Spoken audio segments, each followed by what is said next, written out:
Olá e bem-vindos! Hoje a gente tem em mãos um material que é, no mínimo, provocador. Bota provocador nisso. É um documento do Elder Lag, Origem Divina do DNA, que mistura biologia, textos sagrados, física. É uma viagem. E a tese central é bem ousada, né? Muito. A ideia é, e se a solução para os problemas do mundo não estivesse, sei lá, na política, mas na nossa capacidade de literalmente reprogramar nosso DNA... Através do amor? Exatamente, através de uma atitude amorosa. É uma ideia que vira de cabeça para baixo muito do que a gente acredita. Com certeza. A proposta é que a grande mudança não é externa, ela é biológica e, bom, começa dentro de cada um. Parece ficção científica, eu sei. E a nossa missão aqui é entender a escada de argumentos que o autor constrói para chegar nessa conclusão. E tudo começa pelo primeiro degrau, o mais básico de todos. De onde, afinal, veio o DNA? Certo. A ciência, sim, a ciência mainstream, tem duas grandes hipóteses. A primeira é a da geração espontânea. Isso, a ideia de que há uns 3,8 bilhões de anos, as moléculas certas se juntaram meio que por acaso numa sopa primordial e pronto, a vida começou. Mas o documento contesta isso de forma bem direta. Sim, porque o argumento é que o cenário não batia, sabe? A Terra primitiva era um caos. Vulcões, magma para todo lado. Um ambiente super hostil. Hostil demais para uma molécula tão complexa e delicada como o DNA simplesmente aparecer. E sobreviver. Exato. Aí entra outra hipótese, a da panspermia. Que a vida não começou aqui. Ela chegou do espaço. Talvez na carona de um meteoro. E aqui o documento também levanta uma objeção forte. Aham, a da fragilidade. O DNA é frágil demais. É uma boa analogia pensar nele como um programa de computador super delicado num HD de vidro. Perfeito. A ideia de que ele sobreviveria a uma queda de milhares de quilômetros. Atravessando a atmosfera em chamas. É. O autor acha isso bem implausível. E o que eu achei fascinante é que ele usa uma figura de peso para reforçar esse ponto. Francis Crick. O próprio, um dos cientistas que descobriu a estrutura do DNA. E aparentemente o Crick teria cogitado que a única forma do DNA chegar intacto na Terra... Seria como? Dentro de algum tipo de artefato fechado, algo projetado especificamente para protegê-lo. Nossa, isso muda tudo. E passa a ser um ato de entrega, uma entrega especial. Ok, essa ideia de entrega abre uma porta gigantesca. Se foi enviado, quem enviou e por quê? É aqui que a tese mergulha de cabeça no que chama de assinatura do Criador. Uma assinatura escondida no nosso próprio código genético. Exatamente. E para defender essa ideia, o documento se baseia no trabalho de pesquisadores como o Greg Braden. Que propõe uma correspondência matemática entre os elementos químicos do DNA e as letras do nome de Deus. Isso mesmo. Em tradições antigas... Como essa conta funciona? Parece uma conexão, sim, bem difícil de fazer. É um salto, sem dúvida. Aqui a tese se afasta completamente da ciência convencional, né? Entra no campo da numerologia, da interpretação simbólica. Ok. A lógica apresentada é a seguinte. Pega-se os elementos do DNA. Hidrogênio, nitrogênio, oxigênio e carbono. Os 4 blocos básicos. Isso. E se atribui a eles valores numéricos baseados nos seus pesos atômicos. Entendi. Depois, esses números são mapeados para as letras dos alfabetos hebraico e arábico. E o resultado dessa tradução, Qual é? segundo a tese, formaria o tetragrama YHWH, o nome sagrado Javé. Uau! Dentro da ciência, isso seria visto como apofenia, né? A tendência de ver padrões onde não existem. Com certeza.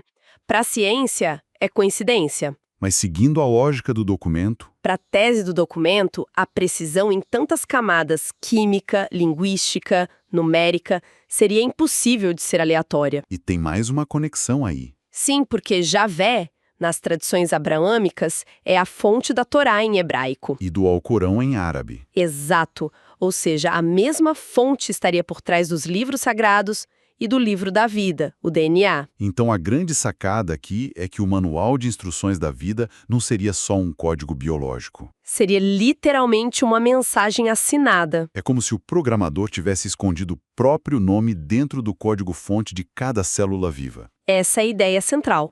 A vida como uma forma de linguagem, uma informação que carrega a marca do autor. Certo. E se tudo está falando essa mesma língua, a próxima pergunta é: como essa informação viaja? Boa pergunta. Se meu DNA muda aqui, alguém do outro lado do mundo sente isso? É aí que a tese introduz outra ideia radical, a do universo holográfico. Isso. A ideia de que o universo não funciona com fios, mas como uma rede sem fio. Uma rede instantânea. Exato. Para entender o universo holográfico, pensa naqueles cartões postais antigos, com holograma. Lembro. Se você rasgar o cartão no meio, cada metade ainda contém a imagem inteira, só que com menos detalhes. A informação do todo está em cada parte. Exatamente. A tese propõe que o universo funciona de forma parecida. Cada parte, até uma única célula do nosso corpo, contém informação do todo e está conectado a ele. Instantaneamente. Isso. O documento até cita uns experimentos com células humanas levadas para quilômetros de distância do doador. E o que acontecia? Quando o doador sentiu uma emoção forte, as células reagiam na mesma hora, sem atraso de tempo. Uma conexão que ignora o tempo e o espaço. E a conexão é o DNA. Então a solução tem que estar no DNA. É a conclusão lógica dentro dessa tese. E como a gente acessa isso? A interface, o teclado que a gente usa para interagir com o nosso DNA, seriam as nossas emoções. As emoções. Sim. O texto propõe que emoções não são só sentimentos subjetivos, elas são comandos bioquímicos que alteram a expressão dos nossos genes. A consciência e a biologia se encontram na experiência emocional. Exato. É curioso pensar nisso. A gente costuma ver o amor como uma emoção, algo que se sente. Mas aqui ele é apresentado como uma ferramenta. Quase uma tecnologia. Uma tecnologia para interagir com a realidade. Muda completamente o peso da expressão ame o próximo. Muda totalmente. O mandamento para aprender a amar, que a gente vê nos ensinamentos de figuras como Jesus, Buda, Krishna. Deixa de ser só um conselho moral. E se torna, segundo essa tese, um manual de instruções para um mecanismo de evolução cósmica e biológica. Amar vira um ato de engenharia interior. Exatamente. Uma forma de reprogramar nosso próprio código-fonte para nos curar e, por tabela, curar toda a rede. Isso coloca o poder e a responsabilidade da mudança diretamente nas mãos de cada um. Totalmente. Não depende de um salvador, de um governo ou de uma religião.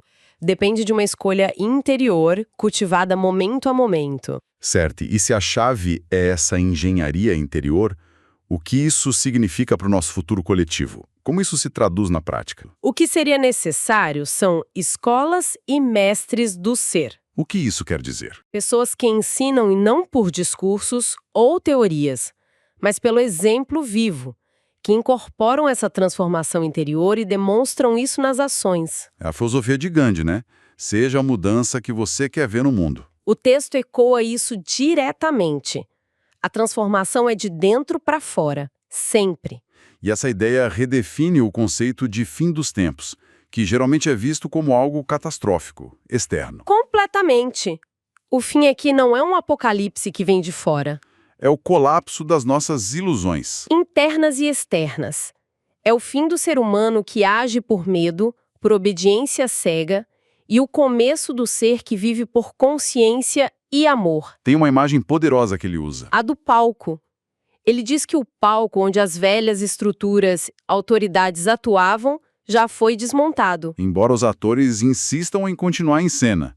É uma imagem forte mesmo. Isso implica que a preparação para o futuro não é sobre acumular suprimentos ou conhecimento. Mas sobre construir um estado interior. Exatamente. A tese é taxativa quanto a isso. Sem um mínimo de condicionamento amoroso, sem essa base, nada que a gente faça lá fora vai adiantar de verdade. Mas com esse estado interno estabelecido. Aí a tese sugere que pessoas com o mesmo propósito vão começar a se encontrar e a colaborar de forma orgânica, natural, sem precisar de hierarquia ou estrutura formal. Não para criar uma nova organização, mas para servir a uma nova realidade que já está se manifestando através delas. Perfeito. A mudança nasce no indivíduo e floresce na colaboração espontânea. Se o futuro que aguardamos não é um evento que virá de fora, mas sim um espelho que reflete o que construímos por dentro, a pergunta que fica não é o que vai acontecer, mas sim quem estamos nos tornando agora. O texto encerra com uma imagem poderosa, afirmando que o universo observa e que cada um de nós carrega a chave. E isso nos deixa com um pensamento final para reflexão, né? A questão que fica é: qual pequena edição no Código da Confiança poderia ser feita hoje, na nossa própria vida?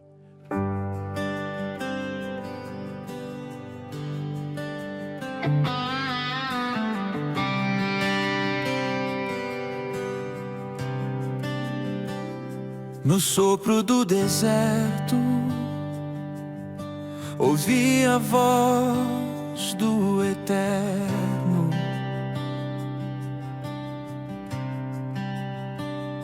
Guiando os meus passos, mesmo na noite sem fim.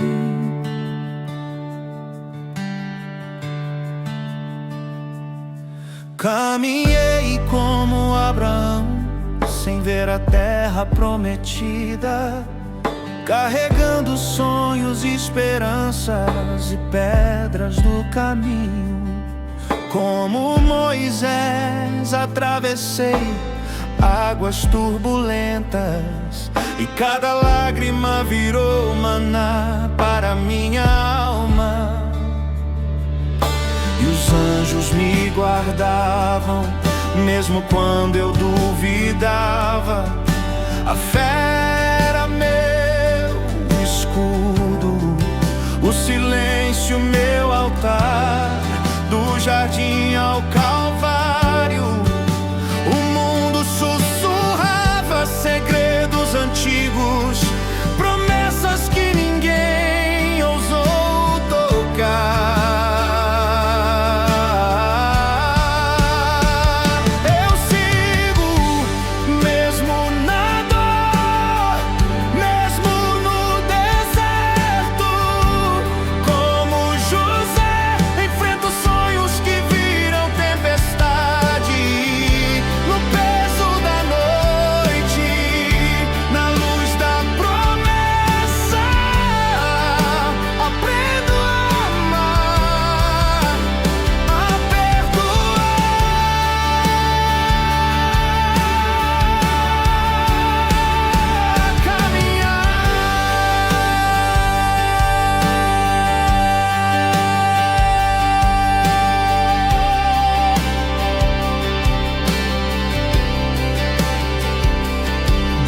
Cantou em meio ao medo, e eu aprendi que a harpa toca na escuridão do coração. Como Ruth encontrei abrigo e coragem, e na esperança de Elias vi o fogo que nunca se apaga. Cada passo é oração, cada queda é lição, e o Cordeiro caminha comigo mesmo invisível. Do Éden ao Sinai, do Mar Vermelho a Jerusalém, meu espírito se curva, mas nunca se quebra.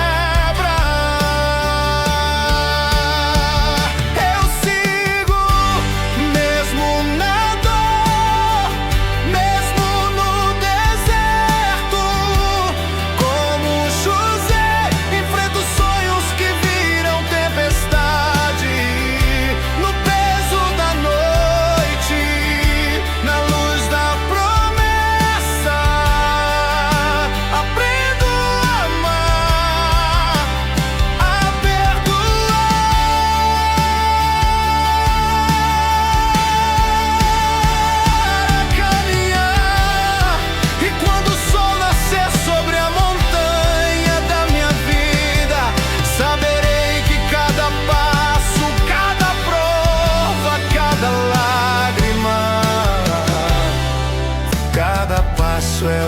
salvação.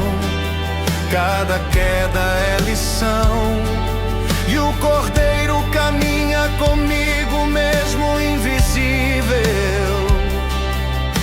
Do Éden ao Sinai, do Mar Vermelho a Jerusalém, meu espírito se curva, mas nunca se quebra. Eu sigo, mesmo na dor, mesmo no deserto. Como José, enfrento sonhos que viram tempestade. No peso da noite, na luz da promessa, aprendo a amar, a perdoar,